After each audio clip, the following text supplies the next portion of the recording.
All right, we ended up last week that I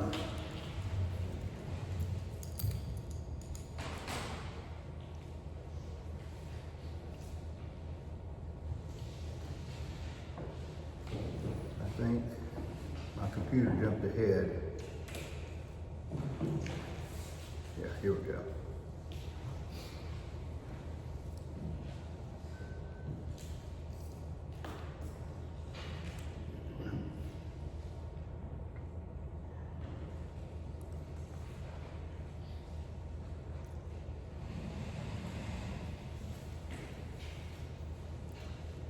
All right, I think this is about where we ended up last week. Chapter 9, verse 16. Jesus had healed the man born blind. He'd come home, was telling his family, telling people, his friends, about what God had done for him, and they didn't believe it. And then when they did begin to believe it, they took it to the Pharisees. And why was that? Why did they carry this man to the Pharisees? What was their issue? It happened on Sunday. It happened on Sunday. Jesus had made a little bit of mud. He had spit in the ground, made a little bit of mud, put it on a man's eyes, told him to go wash. And that just triggered this group of Jews. Now, they had said, verse 15, that the Pharisees asked him how he received his sight. He put mud on my eyes. The man replied, and I washed, and now I see. Some of the Pharisees said, this man is not from God, for he does not keep the Sabbath. But others said, how can a sinner do such miraculous signs? So they were divided. You kind of wonder if Nicodemus was a part of that group of others that were asking the question that, how can a man do a miracle and not be from God? So the question to start us off with this morning, can a sinner do miraculous signs about God?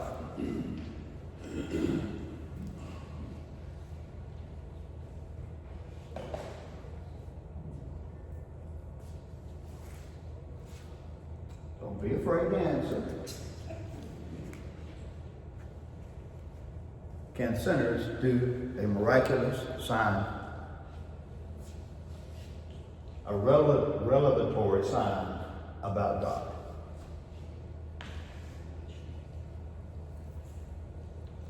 No. They can do signs. They will even do counterfeit miracles. We have Simon in Acts chapter 8, verses 9 through 11, who was reputed to be some great power of divinity. Also tried to buy the Holy Spirit from Peter. Antichrist, according to 2 Thessalonians 2:9, will fake miracles. They will be counterfeit. They will be false. They will be demonically influenced signs pointing to himself as God, but not pointing to a true relationship with God. And there's your difference. When you see something that looks just awe-inspiring, what are they pointing to? What is the end point? What is the end game of what's being presented to you? And all of this discussion, verse 17, they finally asked the man his opinion. How was it his eyes were healed? Verse 17, finally they turned again to the blind man. What have you to say about him?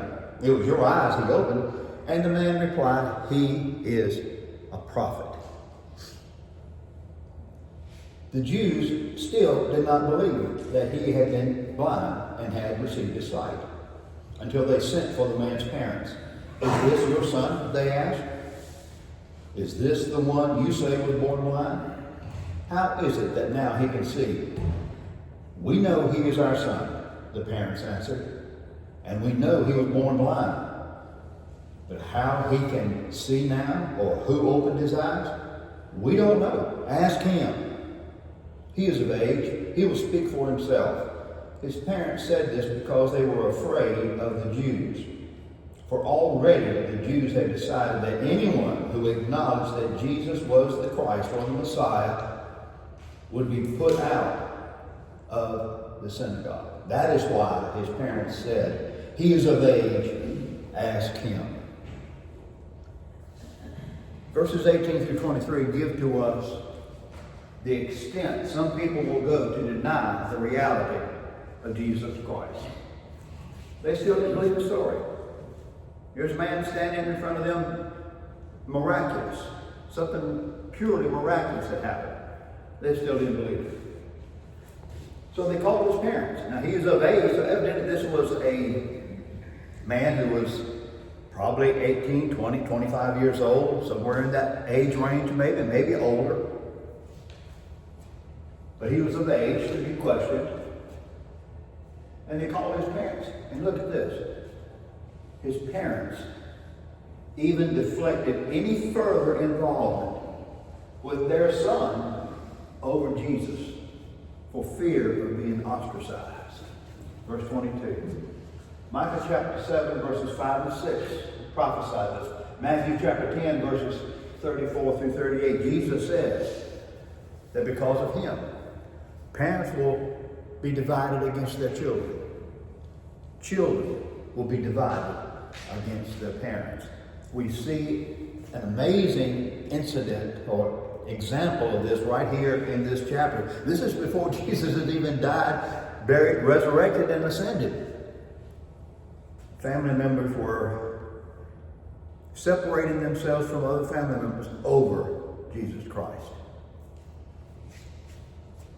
And they still are. And they still are. Yes.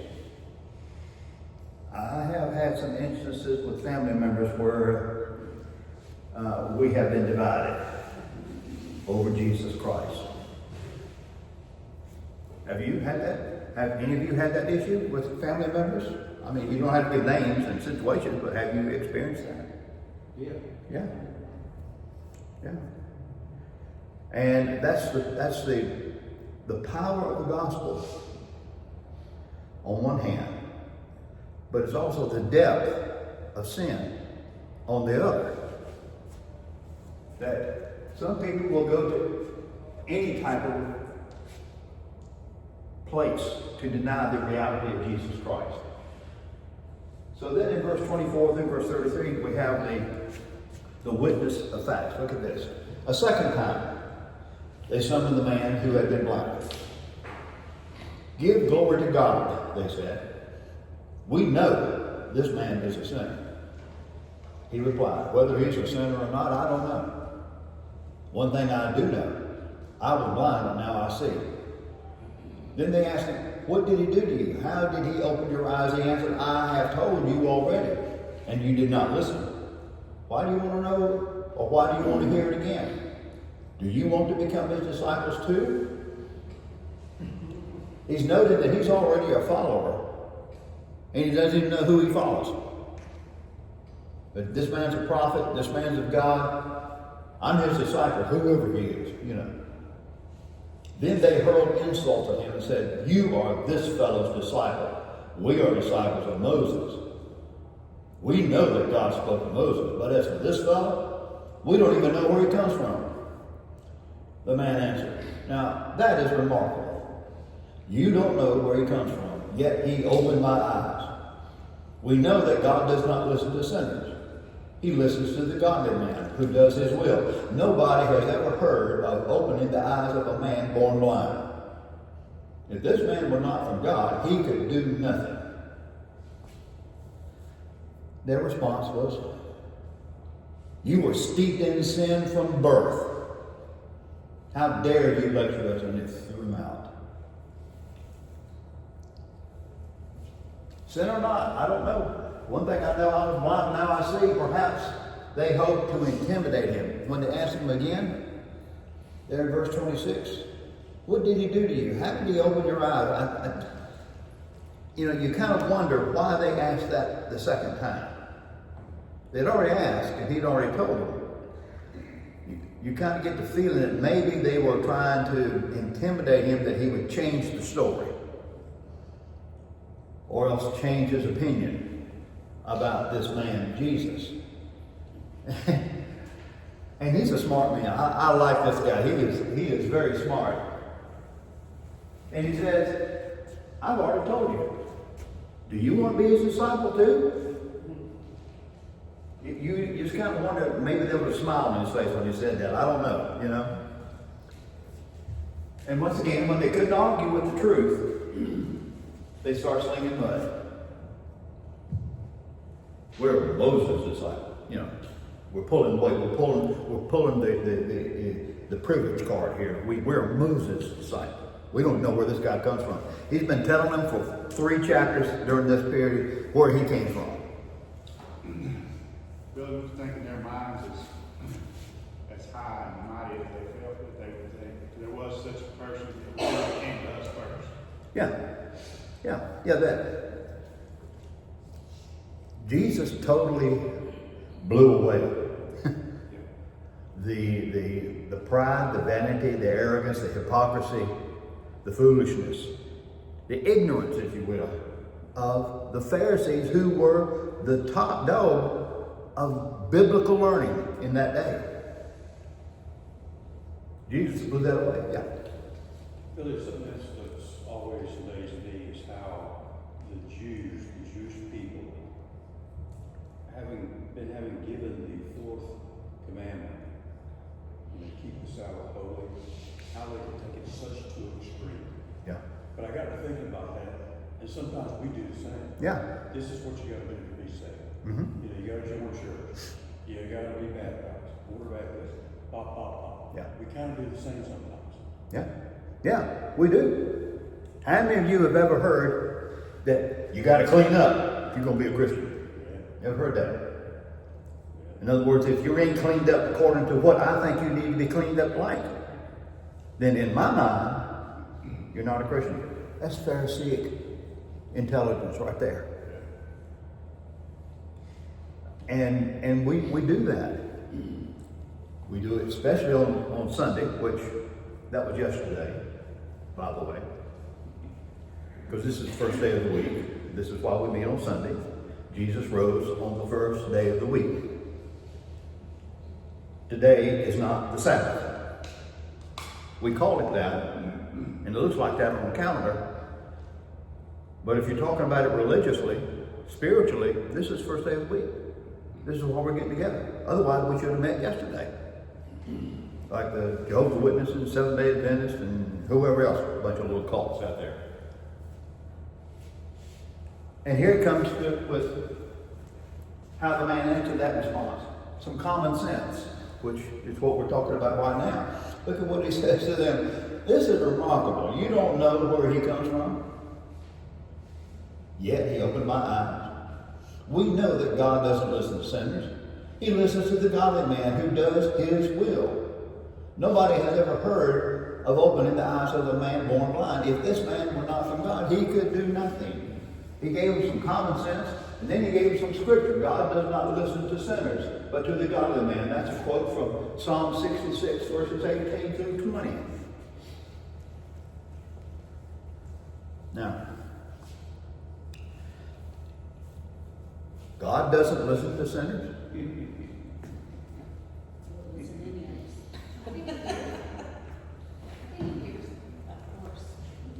He can hear them. So, does God listen to sinners? Sure. Yeah, right. So, was this man off key here? Then, how do we harmonize that? He said it. I mean, quoted scripture for it. How do you harmonize that? What does God do? He listens. Internal motive? He listens to sinners who are truly seeking truth and truly seeking Him. Okay. Okay. Other ideas? Like she said, it sees the posture of your heart. Okay. The posture of your heart. Do sinners have a good spiritual posture of heart?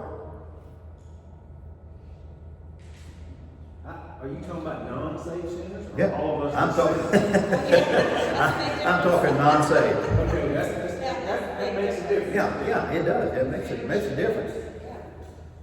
And it's interesting, you know, in studying this, I thought, okay, now wait a minute. Wait a minute. God does listen to the prayer of the ungodly, to lead them to salvation or to overcome their evil desires. Balaam is an example of that. Remember, Balaam went to God all 4 or 5 times, 3 or 4 times at least. He gave a sacrifice, did all this stuff, wanted God to curse Israel. That was his prayer. That was his desire. And God heard it and overrode it every time. So I think God does listen to the prayer of the ungodly, the things that will help lead them to salvation. And he will listen to them when they pray or make statements about how they're going to do their evil. And God said, no, you ain't either. Not on my watch, you know. We take it when he was crucified. The man to the left of him, he said, please forgive me, I want to go to paradise with you. The guy on the right was still throwing stones. Yeah. He went to hell and the guy beside him went to heaven. Yeah. Because even at the better end, he listens. Yeah. Tap the end. They were both thieves. They were both robbers. They were both sinners. But he heard the prayer that led to salvation. God listens to that kind of prayer. Now, there may be all kinds of steps in that. But once again, going back to what we've talked about before in John chapter 6, God gives Jesus people. He gave him the whole world, but he knew that some would not be Christians. He did not give those to Jesus because Jesus said, everybody that God the Father gives me will come to me. So there's some that God doesn't give Jesus for salvation. Doesn't mean they can't get saved. It means that they will. He knows they will not get saved. There's a big difference there. Questions? So that's free will. That's exactly what I was going to say. Free will, yes. Yeah. Yeah, God already knows. He already, He's already told us about the New Jerusalem coming down. He's already told us about the white throne judgment. He already knows the end of the picture, story. That doesn't mean that people don't have a choice in the matter. He knows what your choice will be. So you have the dichotomy, the two elements of predestination and free will. Both are true. Both operate at the same time with God. He knows who will be saved. We don't. That's why we're to go into all the world, preach the gospel to everybody, because we don't have that knowledge. God is the only one who has the knowledge. We can't go up to somebody and say, Mitch, too bad, son. I know God condemned you. You ain't going to get saved. You can't be saved. Now, there are some old-time Puritan, ultra-Baptist that would have said that. But you can ask a series of questions to someone. Yeah.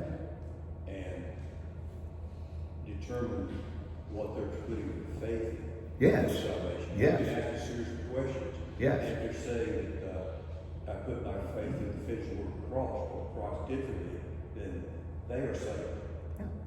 Yeah, we can seek knowledge from an individual, and they will tell you who they are. If you listen to them long enough, they'll tell you who they are. God already knows. We have to find it. We have to seek it. We have to present the gospel, sow the seed. Leave it to God to raise up harvest. Like what Jesus said, okay? He was talking to his disciples. Who do the people say I am? Yeah, And went through it. John the Baptist, Elijah, John. Who do you say I am? that's it. Yeah. Yeah, and there's your free will. God already knew. But you still ask him. He could have said, I know you believe that I'm the Christ. But he didn't. He asked him, who do you say? He already knew the answer to the question. But he still asked for that voluntary surrender, which is what he wants from every person. Very good. Now, we have more common sense coming out 32 and 33, Now, we must look at his words within the context of his experience. He said, God doesn't listen to sinners. Nobody's ever heard of opening the eyes of a man born blind. If this man were not from God, he could do nothing. We have to realize that in our day especially, with the miraculous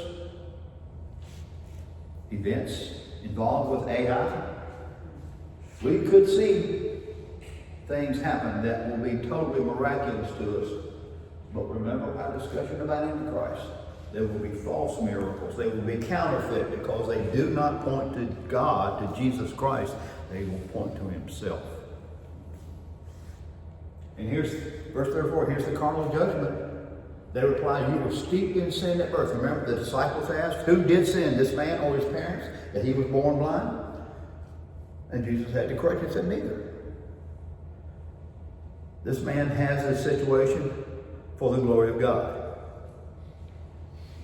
Pharisees believed the same thing, except on a deeper level of evil. You were steeped in sin at birth. How dare you lecture us? And they threw him out. Total excommunication. Now, commentators debate as to whether he was just forced out of their presence or whether he was actually excommunicated from the synagogue. I personally think that he was excommunicated from the synagogue. Verse 22 is very clear that his parents threw him under the bus because they were afraid that they would be cast out of the synagogue. In that day, when you were excommunicated or cast out of the synagogue, you had social isolation. Even in, as his case, his family broke off relationships with him. Religious exclusion from community events.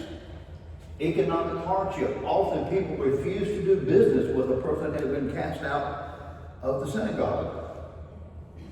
Public shame meant to discredit, silence his witness. All those things were involved in the first century in the Jewish community if you were ostracized. And that's what he's done his whole life. He was blind, he was treated like that. He was treated like trash. Yeah. So it ain't gonna be different for him. Yeah. And now the reason they were treating him like trash is because they didn't believe in the God who healed him to begin with. They went to the temple, they did all their sacrifices, but when faced with the truth of Jesus Christ, they threw him under the bus. So we don't know how he got healed. We don't know anything about it. You talk to him. We're going to keep our good standing. How often does our good standing come into play with our testimony?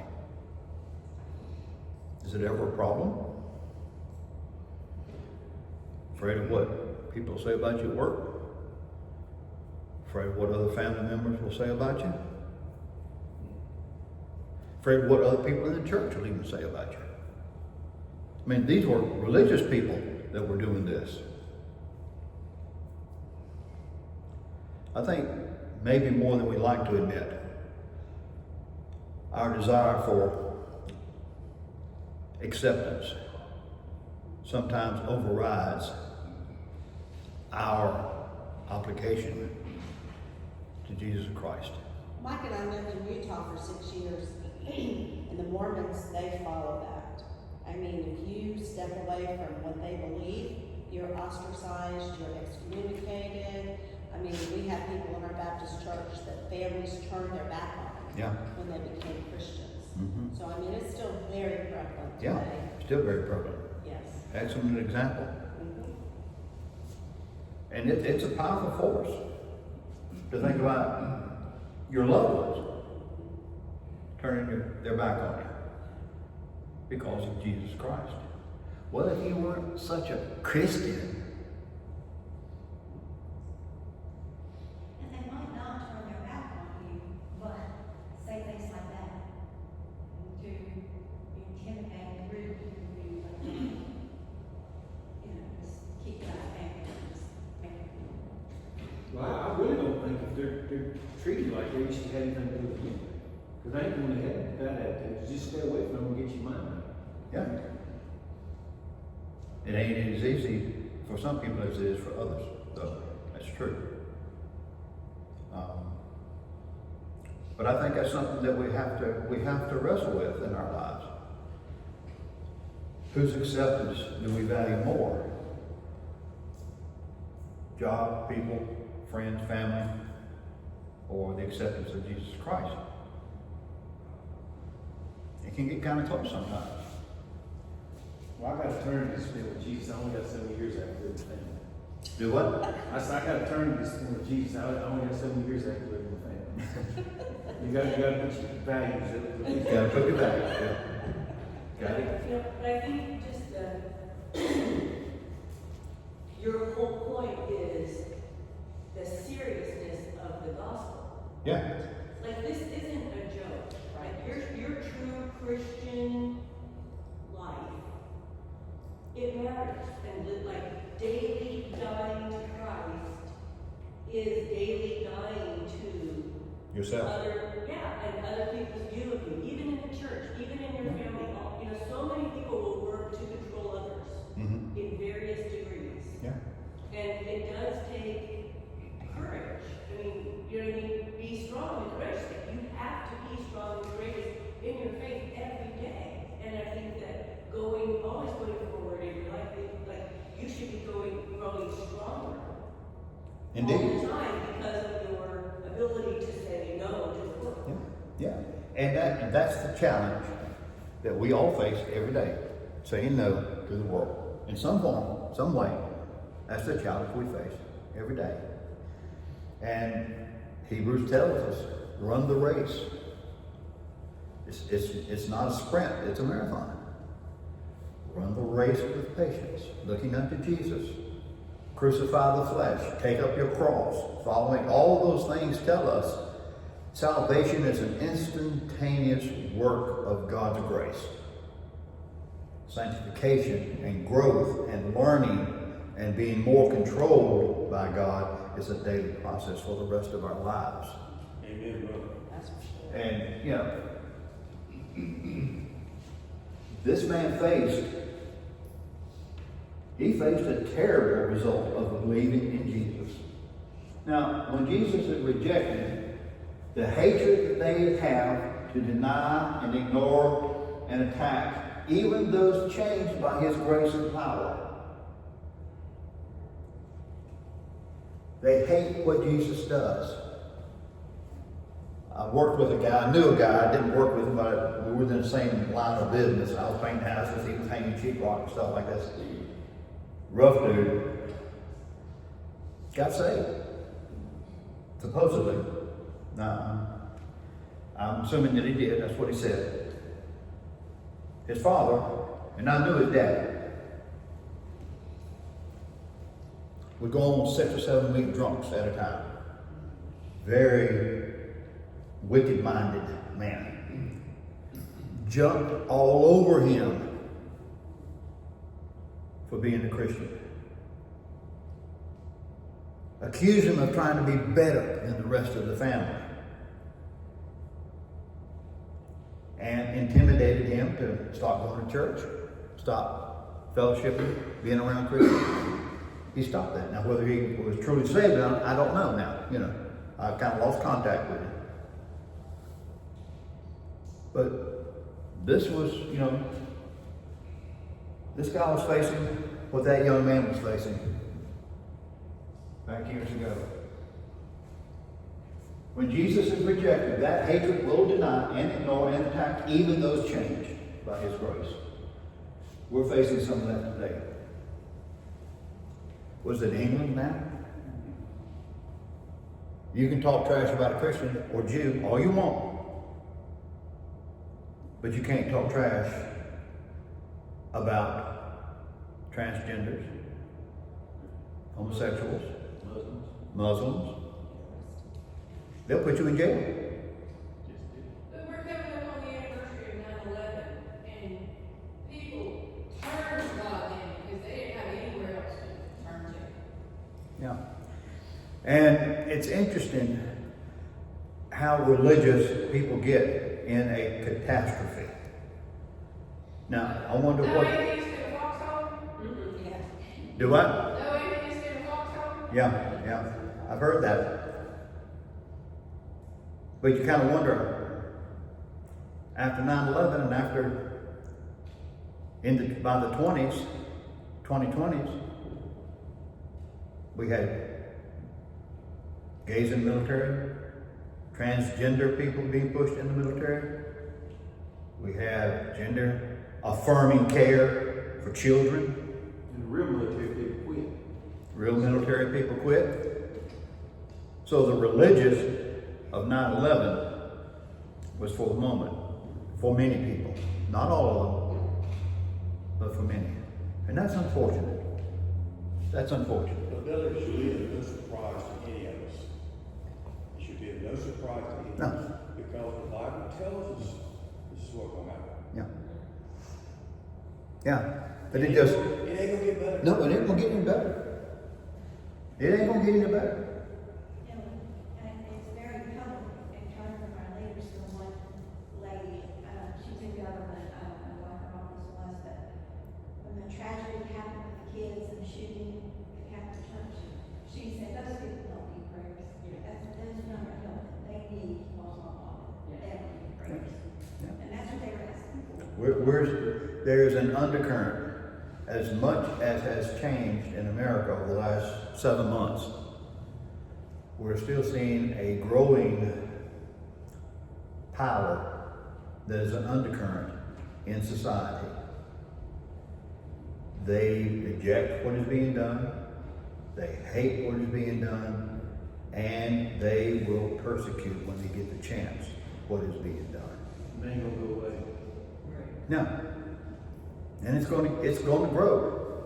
Book of Revelation is pretty clear. There ain't a big Christian revival during the tribulation period except among the Jews. Good question, good discussion.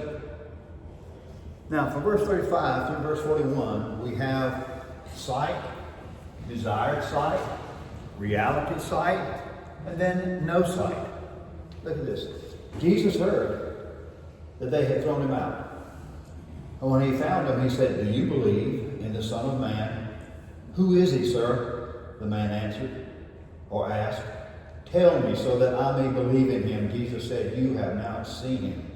In fact, he is the one speaking with you." Then the man said, "Lord, I believe," and he worshiped him. Jesus said, "For judgment I have come into this world, so that the blind will see, and those who see will become blind."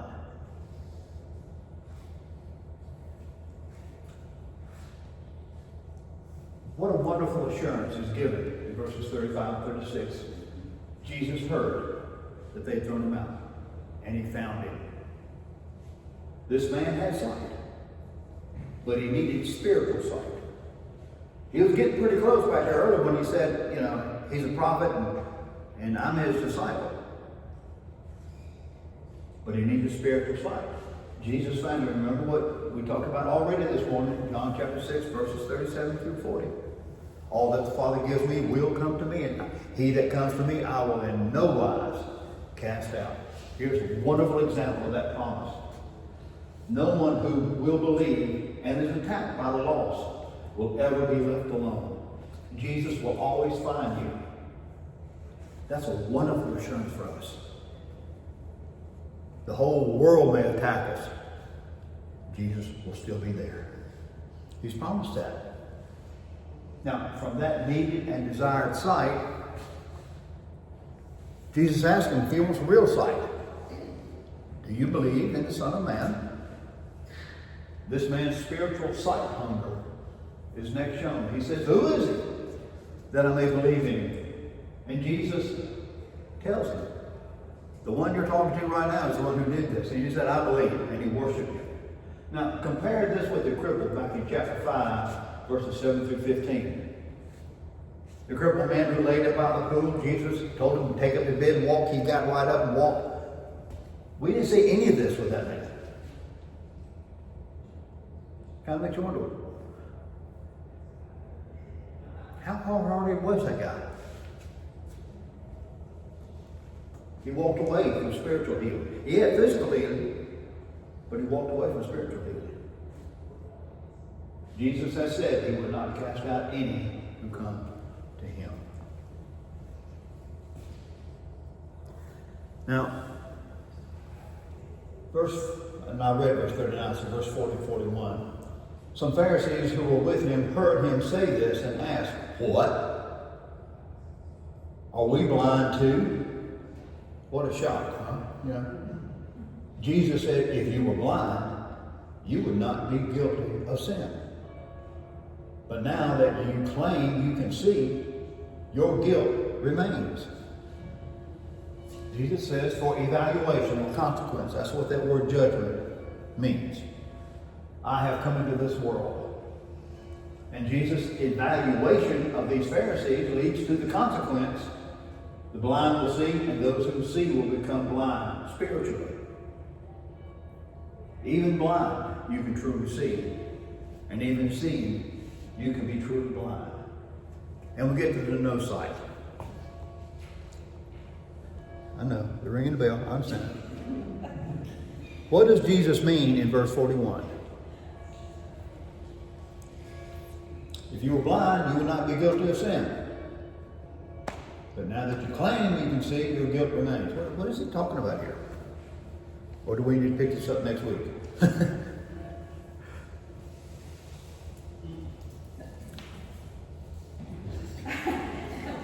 Hungry kid coming in here.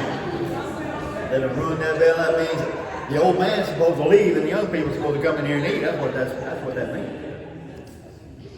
And we'll pick this up next week. Thank you. Good discussion, y'all. Great questions.